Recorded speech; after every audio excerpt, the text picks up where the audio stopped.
Hello students, आज हम लोग स्टार्ट करेंगे एक नया चैप्टर जिसका नाम है ट्रांसपोर्ट इन प्लांट्स। ये चैप्टर जो है प्लांट फिजियोलॉजी में आता है। इसमें हम लोग बेसिकली ट्रांसपोर्ट्स के बारे में पढ़ेंगे, बेसिक शॉर्ट डिस्टेंस ट्रांसपोर्ट। ठीक है, कि अगर सेल टू सेल प्लांट में ट्रांसपोर्ट कैसे होता है, जैसे कि हम लोगों ने ऑलरेडी पढ़ चुका है कि डिफ्यूजन, फैसिलिटेड डिफ्यूजन, ऑस्मोसिस, ये सब शॉर्ट डिस्टेंस ट्रांसपोर्ट है, छोटी जगह पर ट्रांसपोर्ट करने के लिए, आसपास ट्रांसपोर्ट करने के लिए। उसके बाद इस चैप्टर में हम लोग लॉन्ग डिस्टेंस ट्रांसपोर्ट के बारे में पढ़ेंगे कि कैसे प्लांट में वाटर जो है वो सॉइल से रूट के थ्रू होते हुए लीव्स तक जाता है, उसी तरीके से लीव्स में जो फूड बनता है वो रूट तक या प्लांट के अदर पार्ट्स तक कैसे जाता है। ठीक है, तो शॉर्ट डिस्टेंस ट्रांसपोर्ट्स और long distance transport. Short distance में बहुत सारी चीजें हम ऑलरेडी जानते हैं, तो उसको हमको जो है फटाफट रिवाइज कर लेना है, फिर हम लोग लॉन्ग डिस्टेंस ट्रांसपोर्ट की तरफ चलेंगे। ठीक है, तो स्टार्ट करते हैं हम लोग ये chapter. Plants do not have interstitial fluid and circulatory system. ये हम लोग को पता है कि प्लांट के पास कोई सर्कुलेटरी सिस्टम नहीं है। ठीक है, प्लांट के पास जैसे हमारे अंदर ब्लड है, सर्कुलेटरी सिस्टम है, जिससे जो भी फूड आता है वो सर्कुलेट हो जाता है, ऑक्सीजन आती है वो पूरे बॉडी में सर्कुलेट हो जाती है। बट प्लांट के पास ऐसा कुछ नहीं है। But they need to move various substances, water, minerals, organic nutrients, growth regulator over long distances. But इनको भी बहुत सारी चीजें जो है वो ट्रांसपोर्ट तो करनी है इधर से उधर। ठीक है, उसके बाद जो सबसे इंपॉर्टेंट चीज यूज होने वाली है ट्रांसपोर्ट में, वो हमें पता है वाटर। ठीक है, तो water is a universal solvent. हम इसे यूनिवर्सल सॉल्वेंट बोलते हैं। क्यों? क्योंकि मैक्सिमम चीजें जो है इसमें सॉल्युबलाइज हो जाती है। सारी चीजें तो सॉल्युबलाइज नहीं होगी, ये अगर मैं पेन को बोलूंगा वाटर में सॉल्युबलाइज कर दो तो नहीं होगा। बट दुनिया में अर्थ पर पाई जाने वाली मैक्सिमम चीजों को ये सॉल्युबलाइज कर देता है, सबको नहीं, ऑल नहीं। ठीक है, बट मैक्सिमम। उसके बाद protoplasm is mainly water in which various molecules are dissolved and suspended. ये नॉर्मल चीजें हैं। Soft plant parts mostly contain water. Watermelon has 92% water. Herbaceous plant have only 10 to 15% dry matter. उसके बाद dry seeds and woody parts also contain little water. A mature corn plant absorbs 3 liters of water daily. ठीक है, तो water as a source for transport यहां पर use होगा। ठीक है, पूरा चैप्टर जो है वो वाटर पे डिपेंडेंट है। ठीक है, वाटर के थ्रू ही सारी चीजें होने वाली हैं। ठीक है, a mustard plant absorb water equal to its own weight in about 5 hours। आप सोच सकते हो कि जो मस्टर्ड का प्लांट है वो अपने वजन के बराबर वाटर एब्जॉर्ब करता है 5 घंटे में। ठीक है, तो कितना नीड है वाटर का ये हम देख सकते हैं इन स्लाइड्स के थ्रू।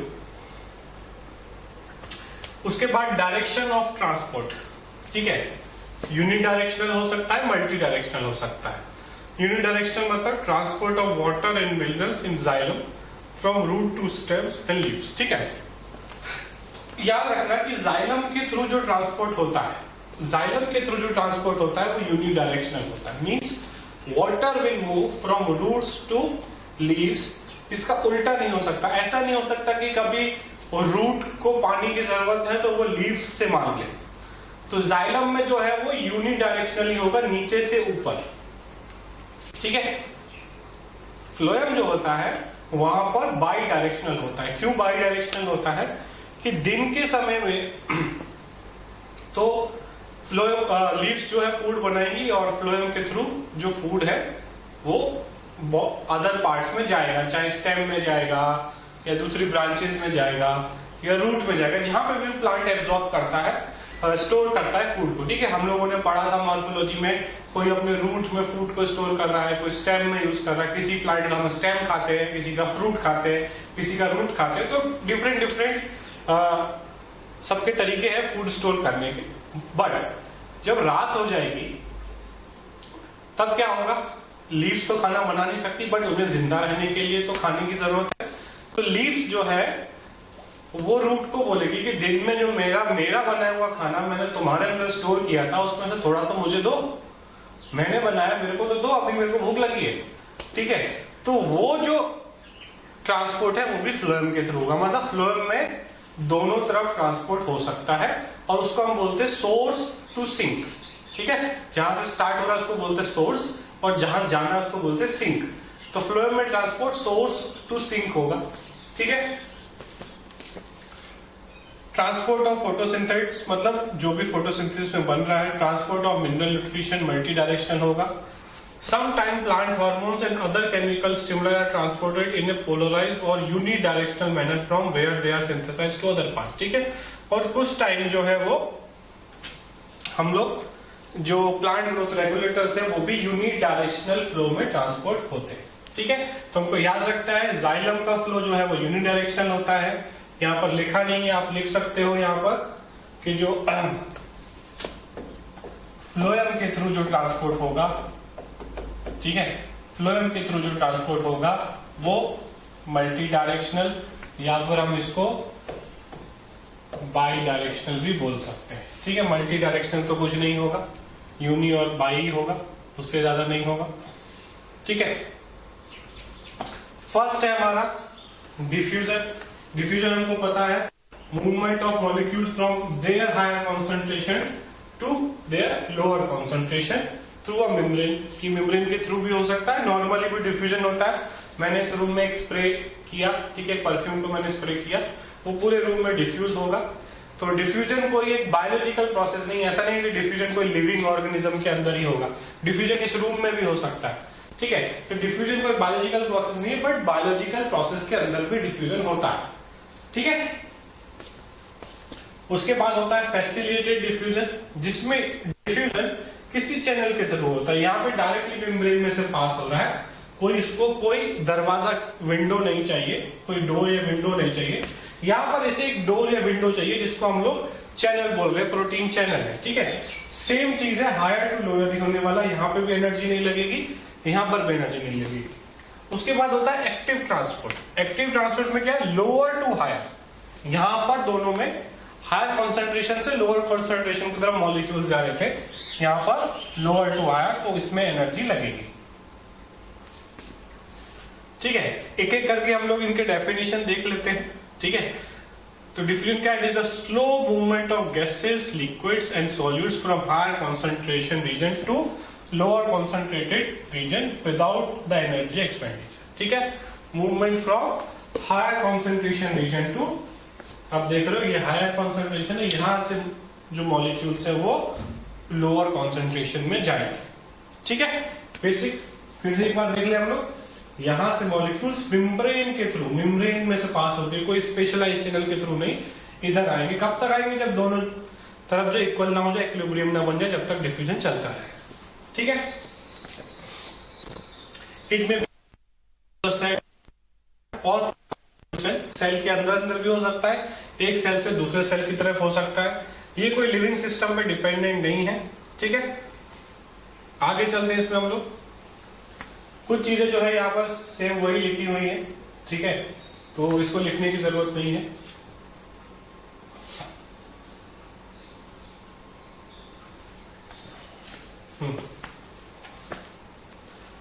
तो डिफ्यूजन रेट ये हमको लिखना है। ऊपर के ये पॉइंट्स आप छोड़ सकते हो, ये वही चीजें जो हम ऑलरेडी पढ़ चुके हैं, ये छोड़ दो। ये लिखना है आपको, सबसे ज्यादा डिफ्यूजन रेट जो है वो गैस में होगा, उससे कम लिक्विड में और सॉलिड में। ठीक है, तो ये हमको याद रखना है। उसके बाद दूसरी चीज आती है डिफ्यूजन प्रेशर। ठीक है, तो डिफ्यूजन प्रेशर क्या है, द डिफ्यूज मॉलिक्यूल्स और ion exert the pressure on the substance और medium in which diffusion takes place, known as diffusion pressure. जब मॉलिक्यूल्स मूव करेंगे, जहां पर डिफ्यूजन हो रहा है, जैसे मान लो मैंने यहाँ पर स्प्रे किया, कोई परफ्यूम मैंने स्प्रे किया यहाँ पर, तो वो उस परफ्यूम के मॉलिक्यूल जब इस रूम में घूमेंगे, ठीक है, मूव करेंगे, तो वो जो रूम में एयर के मॉलिक्यूल्स हैं, ठीक है, जो एयर के पार्टिकल्स है, जो डस्ट पार्टिकल, उनके ऊपर भी प्रेशर लगाएंगे, that is called as diffusion pressure. This is developed due to difference in the concentration of molecules of the material. ठीक है, diffusion pressure of pure solvent is always higher than its solution. ये हमको बस एक point यहाँ पर याद रखना है, बाकी यहाँ कुछ नहीं पूछा जाएगा, ये पॉइंट हमको याद रखना है। Diffusion pressure of pure solvent is always higher than its solution. मतलब एक प्योर, मतलब ये पानी जो है वो प्योर वाटर है, ठीक है, ये प्योर वाटर है, तो इसका diffusion pressure will be higher than दूसरा कोई पानी जिसमें मैंने 1 चम्मच 2 चम्मच नमक मिलाया हुआ, सॉल्यूशन बनाया हुआ है, ठीक है। ये हमको याद रखना है, तो सॉल्वेंट का हमेशा सॉल्यूशन से ज्यादा रहेगा, ठीक है।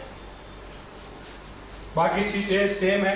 उसके बाद ये भी हम लोग याद रखेंगे, last point, the rate of diffusion decreases with increasing size of molecules. ये बहुत इंपॉर्टेंट पॉइंट है। जब मॉलिक्यूल का साइज इंक्रीज होगा तो उसका डिफ्यूजन रेट कम हो जाएगा, याद रखना है हमको। मतलब जितना छोटा मॉलिक्यूल होगा उसका डिफ्यूजन उतना फास्ट होगा, जितना बड़ा मॉलिक्यूल होगा उतना डिफ्यूजन उसका स्लो होगा। ये कॉमन सेंस वाली बात है, इसमें कुछ ज्यादा लॉजिक नहीं है, ठीक है, समझ में आ गए। उसके बाद है factors affecting diffusion rate, concentration gradient, ठीक है, permeability of the membrane, temperature and pressure, size, ठीक है, स्मॉलर सब्सटेंस डिफ्यूज फास्टर, ये अभी हम लोगों ने डिस्कस किया। Solubility in lipids of the membrane, ठीक है, substance soluble in lipid diffuse through the membrane faster. अब ये जो मॉलिक्यूल है जो मेम्ब्रेन के थ्रू जा रहे हैं, अगर वो लिपिड सॉल्युबल है तो बहुत फास्ट होंगे।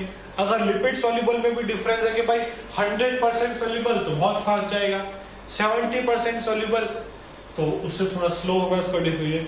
तो मेम्ब्रेन परमेबिलिटी के ऊपर भी वो फैक्टर डिसाइड करेगा कि कितना वो तेजी से मूव करेगा। अब सेकंड आता है हमारा फैसिलिटेटेड डिफ्यूजन। डिफ्यूजन और फैसिलिटेटेड डिफ्यूजन में ज्यादा कोई डिफरेंस नहीं है। वहां पर मेम्ब्रेन के थ्रू डायरेक्टली डिफ्यूजन हो रहा था, यहाँ पर उसको एक चैनल की जरूरत है, ठीक है। It is diffusion of hydrophilic substance with the help of membrane protein channels. अब हमको पता है कि मेम्ब्रेन जो है वो लिपिड की बनी है, तो वो वाटर लविंग या हाइड्रोफिलिक सब्सटेंस को अपने थ्रू पास नहीं होने देगी, ठीक है। तो उसके लिए इसको हमको कुछ चैनल्स बनाने पड़ेंगे। लिपिड सॉल्युबल मॉलिक्यूल्स तो मेम्ब्रेन में से डायरेक्टली जा सकते हैं, तो वो सिंपल डिफ्यूजन कर लेंगे। बट जो वाटर लविंग है वो हाइड्रोफिलिक है। हाइड्रोफिलिक मतलब लाइपोफोबिक, अपने आप समझ जाना है। अगर कोई चीज पानी में डिसॉल्व हो रही है तो वो लाइपोफोबिक हो जाएगी अपने आप, ठीक है। तो लिपिड मेम्ब्रेन उसे पास नहीं होने देगी, तो उसके लिए हमको ये प्रोटीन चैनल्स की जरूरत पड़ेगी, ठीक है। इसमें भी कॉन्सेंट्रेशन ग्रेडियंट तो चाहिए हमको। ये स्पेसिफिक होता है, डिफ्यूजन कोई स्पेसिफिक नहीं है, कोई भी मॉलिक्यूल पास हो रहा मेम्ब्रेन से। बट इसमें जो ट्रांसपोर्ट प्रोटीन है वो स्पेसिफिक है। ये वाली प्रोटीन ये वाले मॉलिक्यूल को लेकर जाएगी, ऐसा नहीं कोई भी आओ इसमें से चले जाओ, ठीक है। Transport rate reaches a maximum when all the protein transporter are being used. मतलब इसका सैचुरेशन भी हो सकता है। मतलब ये भाई इसकी लिमिट है कि 1 मिनट में 4 मॉलिक्यूल को इधर भेज सकते हैं, मतलब ये सैचुरेट हो सकता है। डिफ्यूजन में ऐसा कोई सैचुरेशन नहीं था। तो डिफ्यूजन और फैसिलिटेटेड डिफ्यूजन के बीच में डिफरेंस लिखने को आ सकते हैं। तो आपको ये पता करना है कि ये पहला डिफरेंस क्या है, ये स्पेसिफिक है, वो नॉन स्पेसिफिक है। इसमें सैचुरेशन हो सकता है, मतलब इसकी लिमिट आ सकती है इसकी स्पीड की। डिफ्यूजन में कोई लिमिट नहीं आएगी, ठीक है। तो यहां पर जो भी मॉलिक्यूल्स हैं वो इस प्रोटीन चैनल के थ्रू इधर जाएंगे, from their high concentration to their lower concentration, ठीक है। हो वही चीज रही है, डिफ्यूजन ही हो रहा है, कोई एनर्जी नहीं लग रही है, बट एक प्रोटीन चैनल के थ्रू। क्यों? क्योंकि ये मॉलिक्यूल्स मेम्ब्रेन में से नहीं जा सकते, क्योंकि दे आर वाटर सॉल्युबल, ठीक है। तो they can not pass lipid membrane, so they require a channel made up of protein, ठीक है।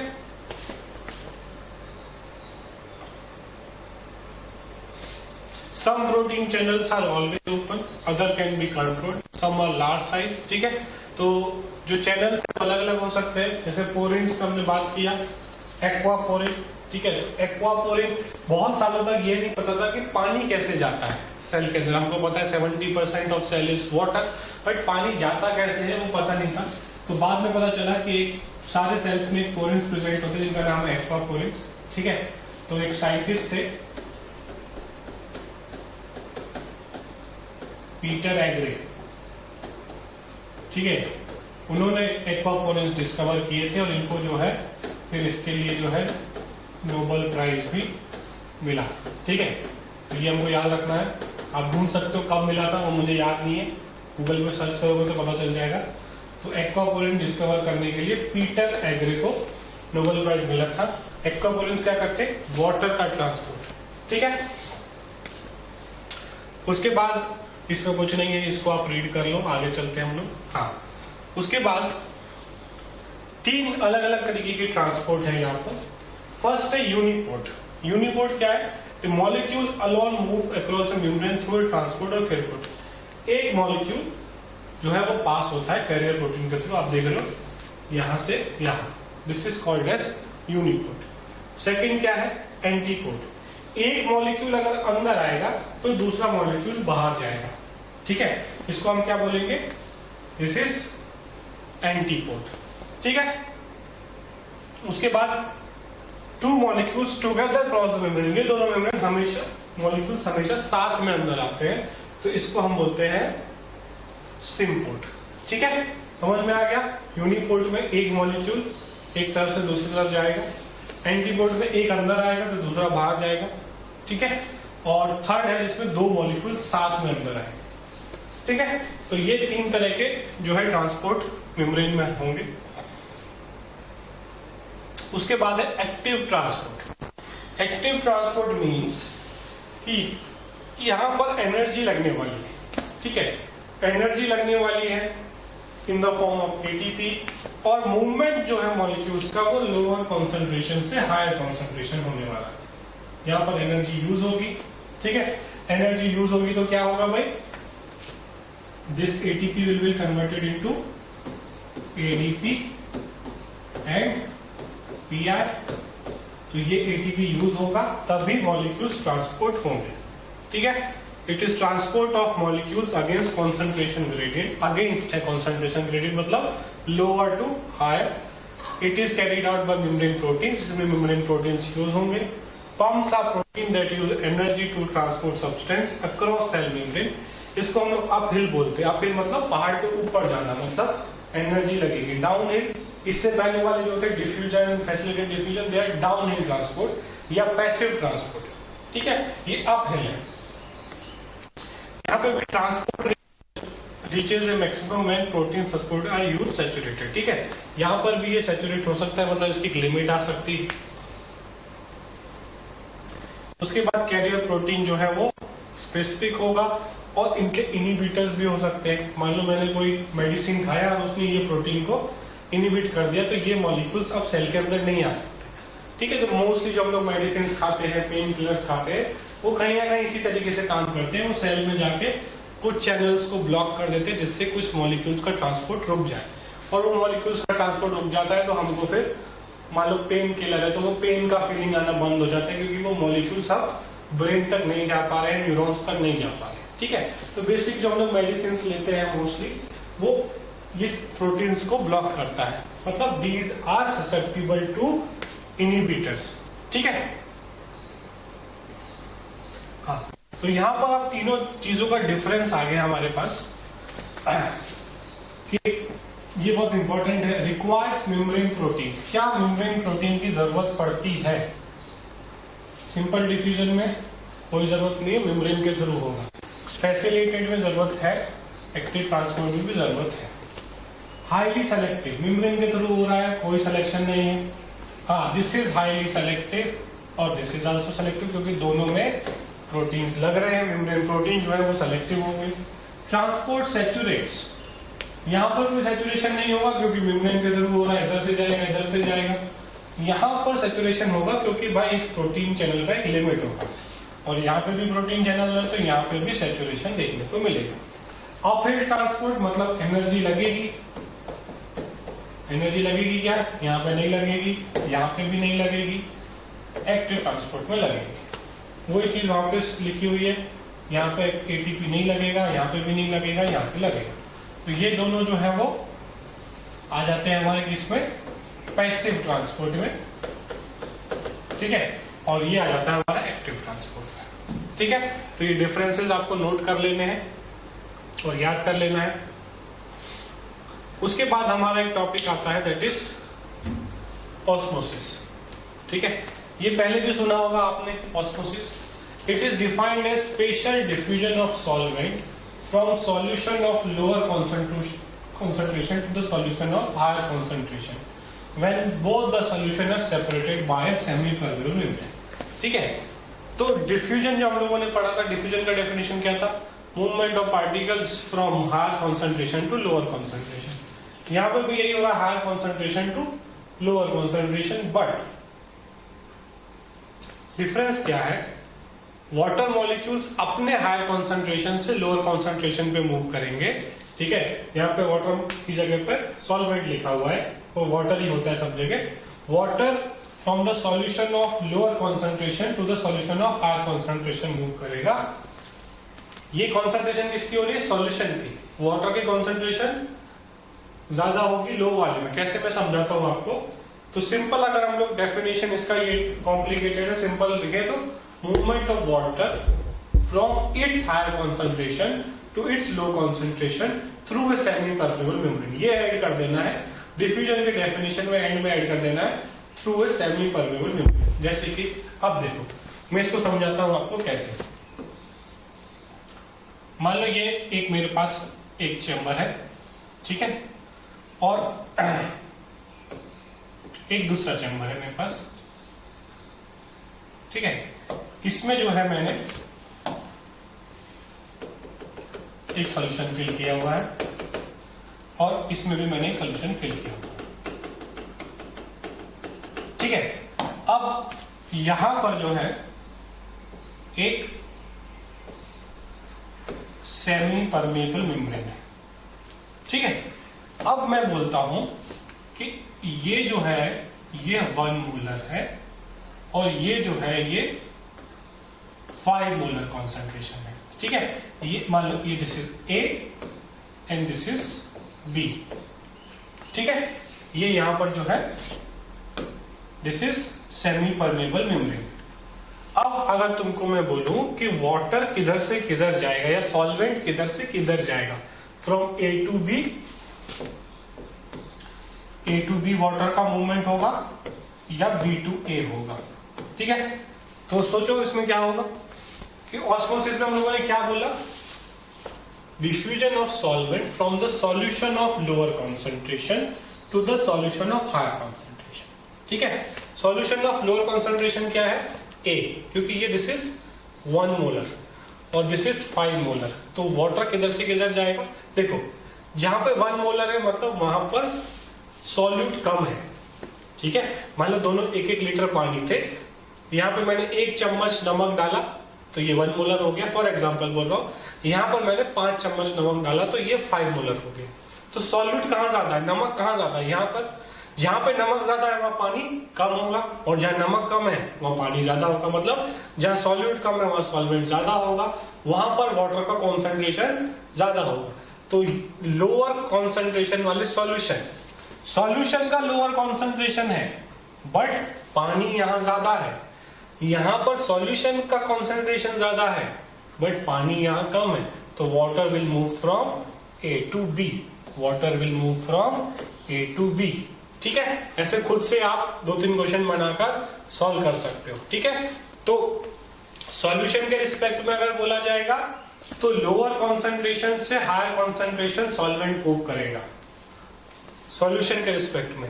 बट वाटर के रिस्पेक्ट में पूछा जाए, सॉल्वेंट के रिस्पेक्ट में पूछा जाए तो वो अपने its higher concentration to its lower concentration. Water की कॉन्सेंट्रेशन कहां ज्यादा होगी? यहां। तो water will move from its higher concentration to its lower concentration, ठीक है।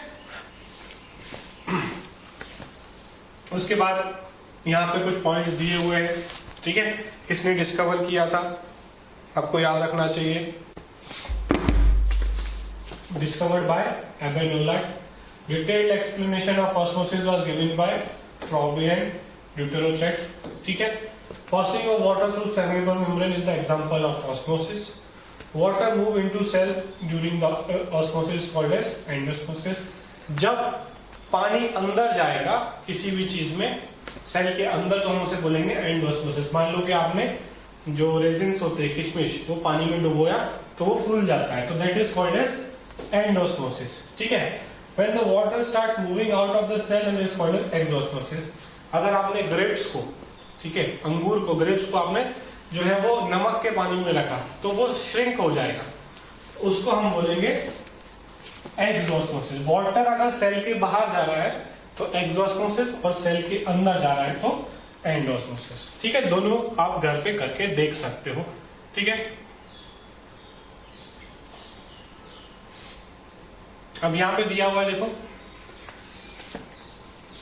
सॉलिड कॉन्सेंट्रेशन यहां कम है, वो एग्जांपल है सॉल्यूशन ए का। यहाँ पे सॉल्यूट कम है, यहाँ सॉल्यूट ज्यादा है। जहां पर सॉल्यूट ज्यादा होगा वहां पानी कम होगा, तो पानी अपने हायर कॉन्सेंट्रेशन से पानी अपने हायर कॉन्सेंट्रेशन से लो। यहाँ पानी ज्यादा है, यहाँ पानी कम है। जहां पर सॉल्यूट ज्यादा होगा वहां पानी कम होगा, याद रखो। ठीक है, तो जहां सॉल्यूट ज्यादा है पानी उस तरफ आएगा, पानी उस तरफ आएगा जहां सॉल्यूट ज्यादा है। ठीक है, उसके बाद आता है हमारा एक और टर्म आता है यहाँ पर ऑस्मोटिक प्रेशर। ठीक है, तो जैसे डिफ्यूजन प्रेशर था वैसे ही osmotic pressure, it is the pressure developed in a solution when solution in water are separated by semi permeable membrane. ठीक है, तो वाटर को और एक सॉल्यूशन को सेमी परमेबल मेम्ब्रेन से अगर हम लोगों ने सेपरेट कर दिया है तो एक प्रेशर डेवलप होगा। अब वाटर मूव करना चाहेगा सॉल्यूशन से, वाटर से सॉल्यूशन की तरफ, ठीक है, अपने हाई टू लो की तरफ, तो एक प्रेशर डेवलप होगा। Osmotic pressure of solution is equal to the pressure which is required to be applied on the solution in order to prevent an increase in its volume. ठीक है, due to tendency of solvent to enter in when the two are separated by a semi-permeable membrane. ठीक है, अब एक तरफ मैंने pure water रखा और उसको मैंने कनेक्ट किया एक सॉल्यूशन के साथ। मान लो 5 मोलर सॉल्यूशन है, एक तरफ प्योर वाटर है, तो प्योर वाटर में तो वाटर कॉन्सेंट्रेशन सबसे ज्यादा है, सॉल्यूशन उधर रखा है तो उसमें कम होगा वाटर कॉन्सेंट्रेशन, और बीच में मैंने एक सेमी परमेबल मेम्ब्रेन लगाई। तो वो जो प्रेशर दोनों के बीच में डेवलप होगा, ठीक है, वाटर मॉलिक्यूल अब प्योर वाटर से सॉल्यूशन की तरफ भागना चाहेगा, तो वो जो प्रेशर डेवलप होगा that is called as osmotic pressure. अब ऑस्मोटिक प्रेशर जो है वो प्योर वाटर का होता है 0, मतलब किसके थ्रू आ रहा है ये? It is due to presence of solute into the solution, मतलब osmotic pressure of a solution is directly proportional to the concentration of solute. तो जितना ज्यादा सॉल्यूट कॉन्सेंट्रेशन होगा किसी सॉल्यूशन में उसका ऑस्मोटिक प्रेशर उतना ज्यादा होगा। ठीक है, तो अगर मैंने एक वाटर मॉलिक्यूल, एक चैम्बर में वाटर मॉलिक्यूल और दूसरे चैम्बर में जो है यहाँ पे 5 मोलर रखा है, यहाँ पे प्योर वाटर है, और इधर की तरफ मैंने 10 मोलर रखा है, तो इसका ऑस्मोटिक प्रेशर ज्यादा होगा 10 मोलर वाले का, इसका कम होगा, और प्योर वाटर का जो है वो 0 होगा। ठीक है, ये हमको याद रखना, प्योर वाटर का जो वाटर पोटेंशियल है वो 0 होगा। ठीक है, और जितना ज्यादा सॉल्यूशन कॉन्सेंट्रेट होता जाएगा, जितना ज्यादा सॉल्यूट बढ़ता जाएगा, उसका ऑस्मोटिक प्रेशर उसका बढ़ता जाएगा। ठीक है, उसके बाद अकॉर्डिंग टू हैरिस, एक scientist, osmotic pressure is highest in leaves and lowest in root. ये क्वेश्चन आ सकता है। Highest osmotic pressure is found in halophytes, जो के सॉल्ट वाटर में रहते हैं, उनमें सबसे ज्यादा हमको देखने को मिलेगा ऑस्मोटिक प्रेशर। एग्जांपल दिया एट्रीफ्लेक्स कॉन्फर्टिफोलिया, जिसमें 202 एटमॉस्फेरिक प्रेशर और ओपी रहता है। लोएस्ट ऑस्मोटिक प्रेशर हमें कहाँ देखने को मिलेगा? हाइड्रोफाइट्स में, जो प्लांट पानी में रहते हैं, तालाब में रहते हैं, वहां पर कोई दिक्कत ही नहीं है, उनको कोई सॉल्ट बैलेंस नहीं बनाना है, तो यहाँ पर पूरा ये दिया हुआ है, आपको नोट करना है। हेलोफाइट्स में सबसे ज्यादा, फिर जीरोफाइट्स जो डेजर्ट में रहते हैं, उसके बाद मीजोफाइट जो नॉर्मल हमारे आसपास हम प्लांट देखते हैं, दीज आर मीजोफाइट्स, और जो पानी में रहते हैं वो हाइड्रोफाइट। पानी मतलब स्वीट वाटर में जो रहते हैं, जो सॉल्ट वाटर जो बीच के किनारे होते हैं, सॉल्टी वाटर में होते हैं, वो हेलोफाइट्स होते हैं। ठीक है, तो हेलोफाइट्स का सबसे ज्यादा होगा और हाइड्रोफाइट्स का सबसे कम। Generally osmotic pressure is lesser during the night and higher at noon. ठीक है, ये हम बोल सकते हैं कि भाई दिन के टाइम में मॉलिक्यूल का सिंथेसिस होगा, ग्लूकोज सिंथेसिस होगा। जब ग्लूकोज सिंथेसिस होगा तो ग्लूकोज भी एक सॉल्यूट है, स्लीव्स में सॉल्यूट बढ़ेगा तो ओपी जो है वो ज्यादा होगा दिन के टाइम में, और रात के टाइम में यूज अप हो जाएगा तो ओपी रात के टाइम में कम होगा एज कंपेयर टू डे। ठीक है, osmotic pressure of a solution is measured by osmometer. जो इंस्ट्रूमेंट आता है उसको हम ऑस्मोमीटर बोलते हैं। ठीक है, उसके बाद कैसे मेजर करेंगे? Osmotic pressure can be measured by various method. तो formula of what of for measuring is OP is equal to MRT। M क्या है? Molar concentration, R gas constant और T एब्सोल्यूट टेम्परेचर। ठीक है, तो osmotic pressure of 1 mole of glucose solution at 0 degree is this.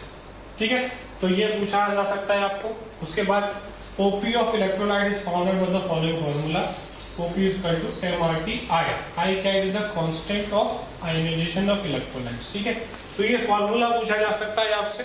ठीक है, formula आपको याद रखना है, OP is equal to MRT और इलेक्ट्रोलाइट्स के लिए OP is equal to MRT I। I क्या है? Constant of ionization of electrolytes. उसके बाद ये जो पॉइंट है बहुत इंपॉर्टेंट है, याद रखना है। ये क्वेश्चन आता है, osmotic pressure of electrolyte is higher than of non electrolyte. ये क्वेश्चन बहुत बार आया हुआ है। बस इतना याद रखना है कि इलेक्ट्रोलाइट्स का OP ज्यादा होता है as compare to non electrolytes. कुछ आपको न्यूमेरिकल नहीं देने वाले, डायरेक्ट क्वेश्चन पूछने वाले। ठीक है, for example solution of 1 molar NaCl and 1 molar glucose. दोनों 1 मोलर है, दोनों 1 मोलर है, पर the molar concentration of both solution are equal, but OP of 1 molar NaCl is higher क्योंकि वो इलेक्ट्रोलाइट है, then solution of 1 molar glucose क्योंकि वो नॉन इलेक्ट्रोलाइट। ठीक है, तो 1 मोलर NaCl लूं, 1 मोलर ग्लूकोज लूं, तो ये नहीं मानना है कि दोनों का ऑस्मोटिक प्रेशर सेम होगा। याद रखना है हमको, ऑस्मोटिक प्रेशर किसका ज्यादा होगा? इलेक्ट्रोलाइट्स का ज्यादा होगा as compare to non electrolytes. ठीक है, water move from lower osmotic potential towards higher osmotic potential. ठीक है, वाटर किधर से किधर जाएगा? लोअर ऑस्मोटिक पोटेंशियल से higher osmotic potential. Higher osmotic potential किसका ज्यादा होगा? इसका सॉल्यूशन का कॉन्सेंट्रेशन ज्यादा है, और वाटर हमेशा जहां कॉन्सेंट्रेशन ज्यादा होता है सॉल्यूट का, उस तरफ ही भागता है क्योंकि वहां पानी कम होता है। ठीक है, तो वाटर लोअर OP से हायर OP में जाएगा। लोअर OP मतलब जहां पे कॉन्सेंट्रेशन कम है, और हायर OP मतलब कॉन्सेंट्रेशन ज्यादा है।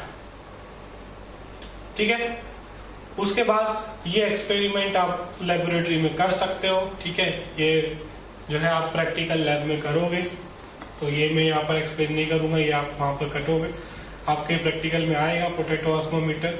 ठीक है, इसको आप पढ़ लो सिर्फ। उसके बाद demonstration of osmosis.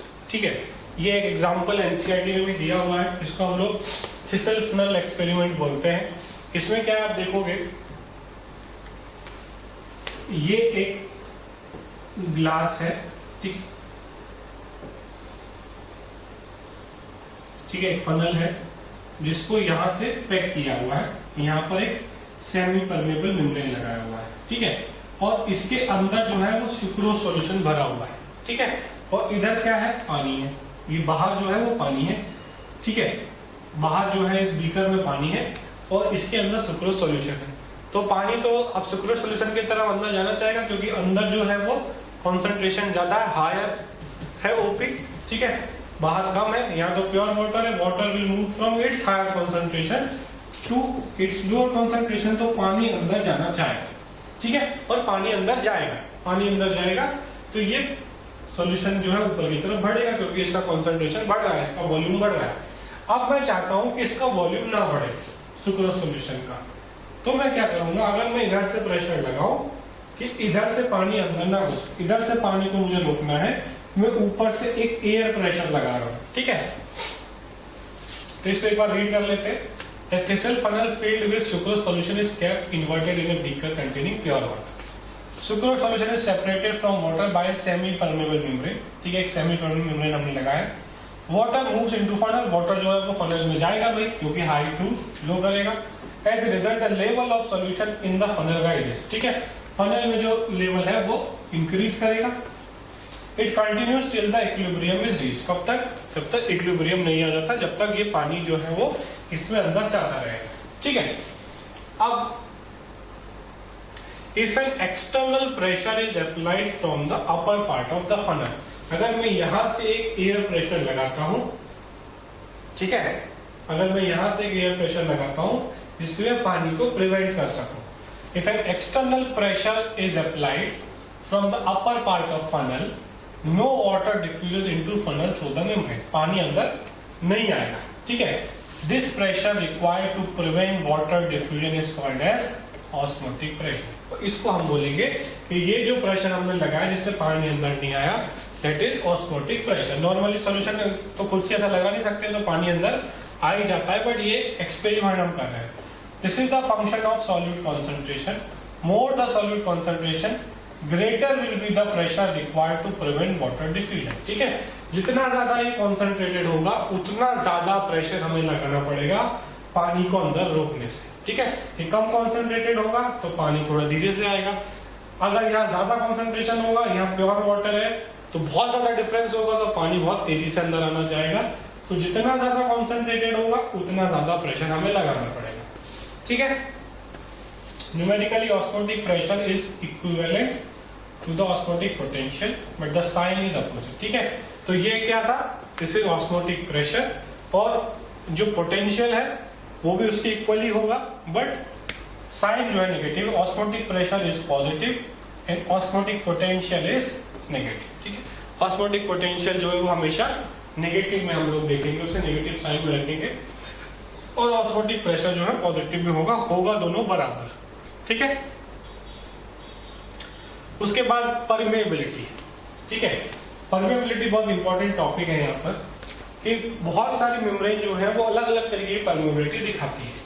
The exchange of material in and out through the membrane is called as permeability. ठीक है, एक मेम्ब्रेन के थ्रू जो एक्सचेंज हो रहा है उसको हम परमेबिलिटी बोलते हैं. अब मेम्ब्रेन जो है क्या है, ये परमिएबल मेम्ब्रेन. फर्स्ट है permeable membrane. Such membrane are permeable for both solutes as well as solvent. जैसे कि सेल वॉल, फिल्टर पे सॉल्यूट भी पास हो जाएंगे उसमें से और सॉल्वेंट भी पास हो जाएंगे. ठीक है, एग्जांपल है सेल वॉल और फिल्टर पेपर. उसके बाद है semi permeable membrane. Such membrane allow diffusion of solvent molecules but do not allow passage of solutes. ठीक है, इसमें से सिर्फ सॉल्वेंट जा सकता है, जैसे कि मान लो पानी जा सकता है, पानी में कुछ और मिला हुआ है, नमक मिला हुआ है, तो नमक नहीं जा सकता. NaCl will not pass. Example क्या है, आर्टिफिशियल मेम्ब्रेन लाइक सेलोफेन जो आर्टिफिशियल किडनी में यूज होता है, copper ferrocyanide membrane, parchment paper, goat bladder. ठीक है, these are semi permeable membrane. अब कुछ लोगों को ऐसा कंफ्यूजन हो रहा होगा कि जो हमारा प्लाज्मा मेम्ब्रेन है, सेल मेम्ब्रेन, उसे भी हम लोग सेमी परमेबल बोलते हैं. उसमें तो सॉल्वेंट और सॉल्यूट दोनों आता है, सेल के अंदर पानी भी आता है और सॉल्यूट्स भी आते हैं भाई. तो हमारा जो मेम्ब्रेन है, याद रखना, आज से याद रखना, it is selectively permeable membrane और डिफरेंशियली परमेबल मेम्ब्रेन. उसको हम लोग सेमी परमेबल नहीं बोलेंगे. ठीक है, छोटी क्लासेस में बोल सकते हैं, बट जो हमारा प्लाज्मा मेम्ब्रेन है, जो हमारे सेल का मेम्ब्रेन है, that is selectively permeable. This allows some selective solute to pass through them along with the solvent. Solvent भी आएगा और कुछ सेलेक्टिव सॉल्यूट. ठीक है, ऐसा नहीं कि कोई भी आ जाए अंदर. सेल मेम्ब्रेन, क्रोमोप्लास्ट, ऑर्गेनल्स की मेम्ब्रेन, ये सब जो है वो सेलेक्टिवली परमेबल मेम्ब्रेन. ठीक है, इम्परमेबल मेम्ब्रेन मतलब रबर का मेम्ब्रेन है, प्लास्टिक का मेम्ब्रेन है, वो इम्परमेबल, उसके थ्रू कुछ पास नहीं हो सकता, ना सॉल्यूट ना सॉल्वेंट, तो वो इम्परमेबल हो जाएगा. ठीक है, प्लास्टिक का बोतल है, ठीक है, इसकी जो मेम्ब्रेन है दिस इज इम्परमेबल, ना पानी बाहर जा सकता है, और पानी में कितना भी ग्लूकोज मिला तो ग्लूकोज भी बाहर नहीं निकल सकता, वो सब अंदर ही रहेगा. तो इट इज इम्परमेबल मेम्ब्रेन. ठीक है, तो यहाँ पर हम लोग ये लेक्चर जो है एंड करते हैं, हमारा फर्स्ट लेक्चर. इसमें बेसिकली हम लोगों ने शॉर्ट डिस्टेंस ट्रांसपोर्ट के बारे में पढ़ा, diffusion, facilitated diffusion, active transport, osmosis, permeability, कौन सी मेम्ब्रेन का क्या एग्जांपल है. हमारा जो सेल मेम्ब्रेन है वो सेलेक्टिवली परमेबल मेम्ब्रेन है. ठीक है, अब हम लोग आगे चल के कुछ और टॉपिक्स हैं वो डिस्कस करेंगे और धीरे धीरे हम लोग लॉन्ग डिस्टेंस ट्रांसपोर्ट की तरफ चलेंगे. ठीक है, थैंक यू.